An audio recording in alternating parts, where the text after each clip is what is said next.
بسم اللہ الرحمن الرحیم۔ السلام علیکم ورحمۃ اللہ وبرکاتہ۔ نکاح کے بعد رخصتی سے پہلے ہم بستری کرنا۔ مرد لڑکیوں اور عورتوں کو شیشے میں کیسے اتارتے ہیں؟ عورتوں اور لڑکیوں کو چاہیے کہ توجہ سے سنیں کہ جب کسی مرد کو کسی غیر عورت یا لڑکی نے اپنے قریب آنے کا موقع دیا تو اگرچہ وہ مرد بہانے بناتا ہے، میں شادی کر لوں گا، میں تمہیں اپنانا چاہتا ہوں، یہ سب بکواس ہے۔ یہ گناہ کرنے کا موقع تلاش کرنے کے بہانے ہوتے ہیں۔ ہر مرد یہی کرتا ہے۔ جو بھی کسی کو گناہ کی طرف بلاتا ہے، کیونکہ اس کو پتا ہے اگر میں ڈائریکٹ کہوں گا کہ میں آپ کی عزت خراب کرنا چاہتا ہوں تو کوئی بھی میری طرف آنکھ اٹھا کر نہیں دیکھے گی۔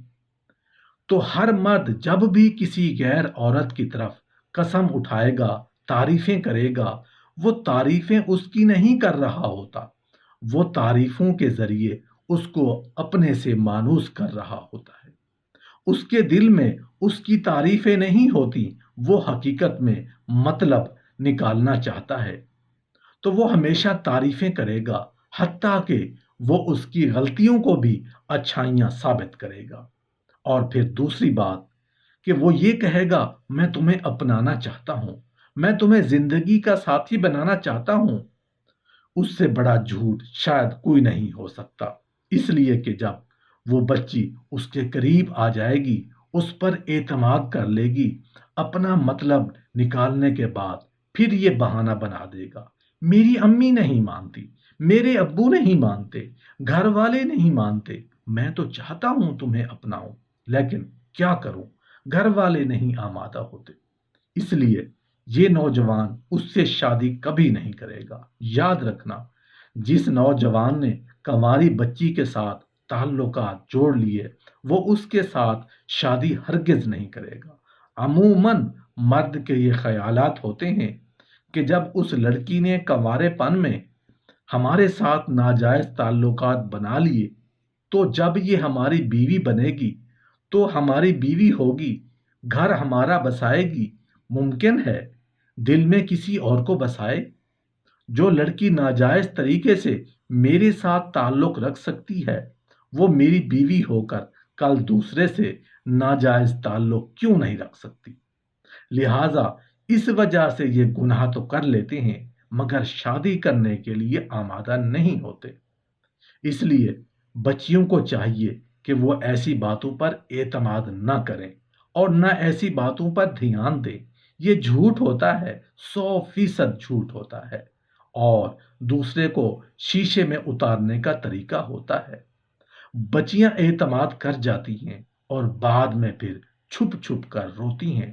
رونے کا کیا فائدہ؟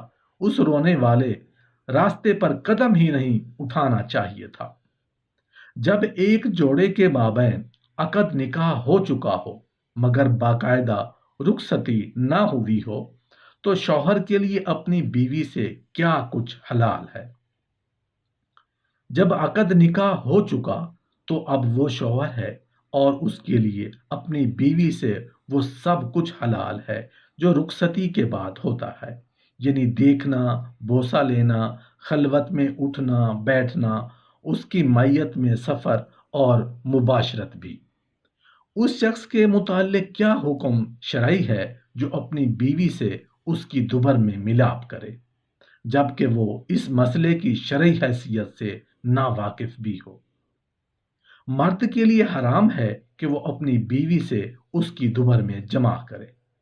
اگر کسی سے لا علمی میں ایسا ہوا ہو تو وہ معذور ہے، اس کا جرم معاف ہے، بشرطے کہ اس کی حرمت کا علم ہو جانے کے بعد اس سے باز آ جائے اور پھر دوبارہ ایسی غلطی کا ارتکاب نہ کرے۔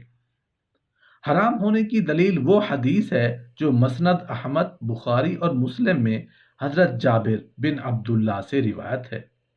یہودی کہا کرتے تھے کہ اگر کوئی اپنی بیوی کو اس کی دبر کی جانب سے اس کی قبل میں جمع کرے اور وہ حاملہ ہو جائے تو بچہ بھینگا پیدا ہوتا ہے۔ تو اس بارے میں یہ آیت نازل ہوئی، تمہاری بیویاں تمہاری کھیتیاں ہیں، تو اپنی کھیتیوں کو جہاں سے جی چاہے آؤ، اوندھے منہ ہو یا اس کے علاوہ، بشرطے کے قبل میں مجامعت کرے۔ اور آیت کریمہ نے واضح کیا ہے کہ کوئی سی بھی حالت ہو جائز ہے، چت لیٹی ہوئی ہو یا اوندھے منہ، بشرطے کے دخول قبل میں ہو۔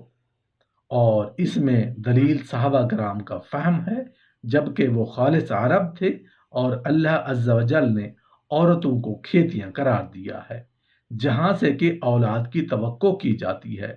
اگر کوئی دوبر میں یہ عمل کرے تو ادھر سے اولاد کی کوئی امید نہیں ہو سکتی۔ آیت کریمہ کا سبب نزول اور اس میں حمل کا ذکر اور بچے کا بھینگا ہونا وغیرہ، یہ سب چیزیں قبل یعنی آگے کی شرمگاہ سے متعلق ہیں۔ دوبر یعنی پچھلی شرمگاہ سے ان کا کوئی تعلق نہیں ہے۔